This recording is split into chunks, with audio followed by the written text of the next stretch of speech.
Dan pemirsa, untuk mengetahui informasi terbaru dari pemilihan Presiden Amerika Serikat, kita bergabung dengan rekan Patsy Widakuswara dari VOA yang berada di Washington DC, Amerika Serikat. Selamat malam waktu Jakarta, Patsy. Selamat pagi dari Washington DC. Baik, Patsy, ini Joe Biden semakin mendekati perolehan suara elektoral 270 guna mengamankan jalurnya menuju Gedung Putih. Lalu apa perkembangan terakhir di sana? Ya, sekarang ini dua negara bagian yang sedang benar-benar disorot, yaitu Pennsylvania dan Georgia. Pennsylvania itu 20 suara elektoral dan Georgia 16 suara elektoral. Jadi apabila Joe Biden memenangkan hanya salah satunya saja, ia akan menembus angka keramat 270, terutama karena ia juga diunggulkan di Nevada dan juga di Arizona. Untuk popular vote sendiri, jumlah suara yang sudah tertabulasi itu sudah lebih dari 4 juta warga Amerika Serikat lebih banyak memilih Joe Biden. Tapi seperti tentunya Anda tahu bahwa di Amerika Serikat tidak berdasarkan popular vote, melainkan berdasarkan suara elektoral yang dibagi-bagi per negara bagian sesuai dengan jumlah penduduk masing-masing negara bagian. Nah, jadi dua negara bagian tersebut saat ini sangat tipis sekali selisihnya. Joe Biden unggul di Georgia itu sekitar 1.000 suara dan kemudian di Pennsylvania beberapa ribu suara. Presiden Trump saat ini sedang melancarkan sejumlah gugatan hukum untuk menolak hasil perhitungan tersebut yang meskipun sampai sekarang ini belum selesai, mungkin baru nanti sore kita bisa mencapai hasil yang lebih jelas mengenai berapa banyak keunggulan suara yang dicapai oleh Joe Biden.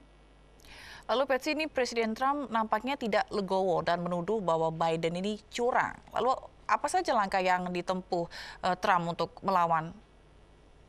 Ya, Anda benar bahwa Presiden Trump ini tidak legowo ya. Kelihatannya kemarin petang di Gedung Putih yang memberikan pernyataan dan dari situ ia menyatakan bahwa kubu Demokrat curang, kubu Demokrat berusaha merampas kemenangan dan ia menuduh yang dilakukan Partai Demokrat ini adalah dengan mengirimkan surat suara melewati yang ilegal ya. Padahal sebetulnya kita sudah tahu bahwa dalam undang-undang di negara bagian di Amerika Serikat ini boleh adanya mail-in ballots atau surat suara yang dikirimkan lewat pos. Dan memang kubu Demokrat itu jauh lebih banyak menggunakan fasilitas ini dibandingkan kubu Republik karena mereka lebih cemas dan lebih percaya akan bahaya pandemi coronavirus.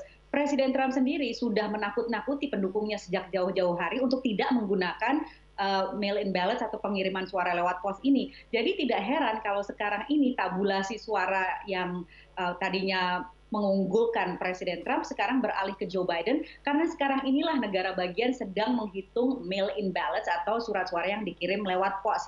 Itu dipermasalahkan oleh Presiden Trump. Selain itu ia juga menuduh adanya konspirasi lebih besar baik itu dari media, dari para petugas pilpres, penghitung suara dan sebagainya, sehingga ia melancarkan sejumlah gugatan hukum di beberapa negara bagian kunci termasuk Michigan, Georgia, Pennsylvania, dan meminta recount di Wisconsin. Harapannya adalah ini akan dibawa sampai ke Mahkamah Agung Amerika Serikat, di mana Presiden Trump berharap hakim-hakim konservatif, ada 6 orang hakim konservatif dibandingkan 3 hakim liberal, akan lebih simpatik terhadap dia dan memenangkan gugatannya. Tentu saja kita masih harus melihat bagaimana prosesnya lebih lanjut. Baik, lalu ini rakyat Amerika Serikat juga tampaknya semakin resah dengan adanya sejumlah demo seperti di Michigan tadi. Lalu kapan mereka akan tahu secara pasti hasil Pilpres ini?